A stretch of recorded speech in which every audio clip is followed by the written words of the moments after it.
Hello student, मैं अलका श्रीवास्तव आज आपको लहासा की ओर पाठ पढ़ाने जा रही हूँ। यह पाठ हिंदी साहित्य की यात्रा वृत्तांत विधा है। इसके लेखक राहुल सांकृत्यायन जी हैं। तो पहले हम इस पाठ के लेखक परिचय को जानें। राहुल सांकृत्यायन जी का जन्म सन 1893 में उनके ननिहाल गांव पंदाह, जिला आजमगढ़, उत्तर प्रदेश में हुआ। इनका मूल नाम केदार पांडे था।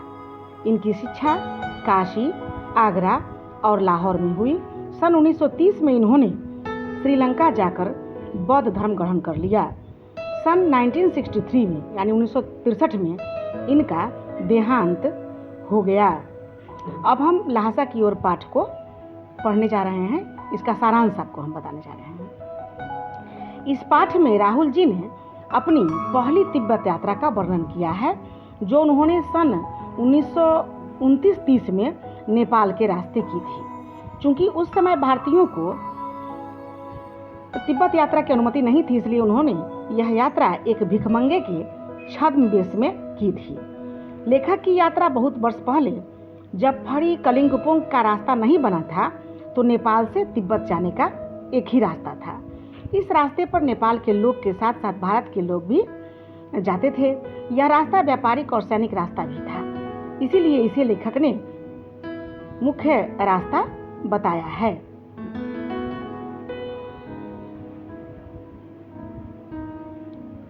तिब्बत में जाति पाति, छुआछूत का सवाल नहीं उठता और वहाँ औरतें जो हैं वो पर्दा नहीं करती। चोरी की आशंका के कारण भिखमंगों को घर में घुसने नहीं देता, नहीं तो अपरिचित होने पर भी आप घर के अंदर जा सकते हैं और ज़रूरत के अनुसार अपनी झोली से चाय दे सकते हैं। घर की बहू अथवा सास उसे आपके लिए पका देगी। प्रत्यक्त चीनी किले से जब वह चले तो एक व्यक्ति को 2 चींटे राहदारी देकर थोंगला के पहले के आखिरी गांव में पहुंच गए। यहाँ सुमति उनके साथ जो था मंगोल भिक्षु, वो राहुल सांकृत्यायन जी का दोस्त समझिए, के पहचान तथा भिखारी होने के कारण उनको रहने के लिए अच्छी जगह मिल गई।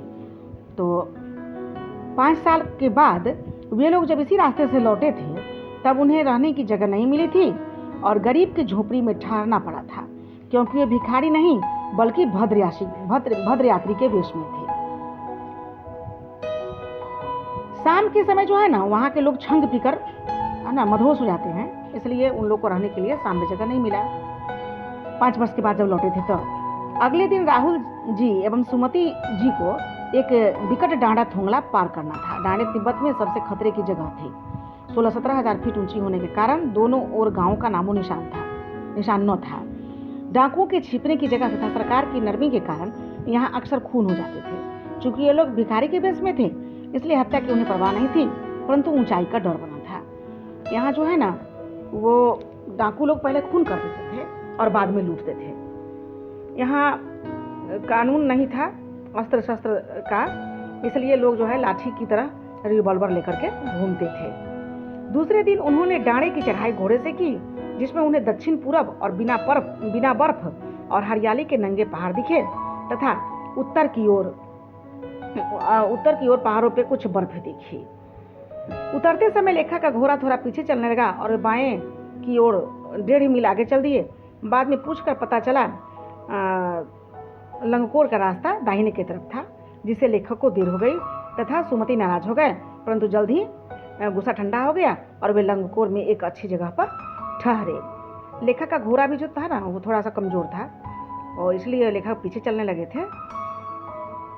उसके बाद वे अब तिंगरी के मैदान में गए, जो कि पहाड़ों से घिरा टापू था। सामने एक छोटी सी पहाड़ी दिखाई पड़ती थी, जिसका नाम तिंगरी समाधि गिरी था। आसपास के गांवों में सुमति के बहुत परिचित थे, वे उनसे जाकर मिलना चाहते थे, परंतु लेखक ने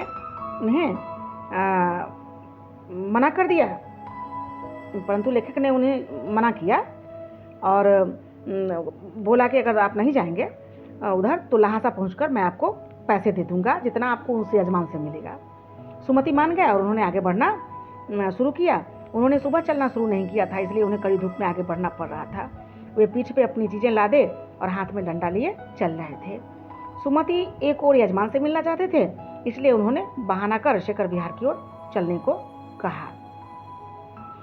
यहाँ बर्फ पर आगे चलने पर धूप लग रहा था सामने से, और पीछे से चलने पर वो बर्फ पड़ रहा था, इसलिए उन्होंने अपना सामान पीठ पर लाद दिया था।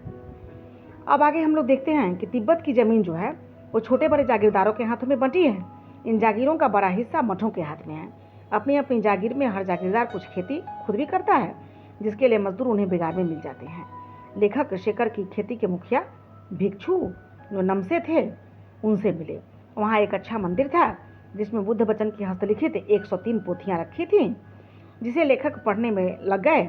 इसी दौरान सुमति ने आसपास अपने यजमानों से मिलकर आने के लिए लेखक से पूछा, जिसे लेखक ने मान लिया। दोपहर तक सुमति वापस आ गए। चूँकि तिंगरी वहाँ से ज़्यादा दूर नहीं था, इसलिए उन्होंने अपना सामान पीठ पर उठाया और नमसे से विदा लेकर चल दिए। इस प्रकार हम लोगों ने इस पाठ का ये सारांश पढ़ा। धन्यवाद।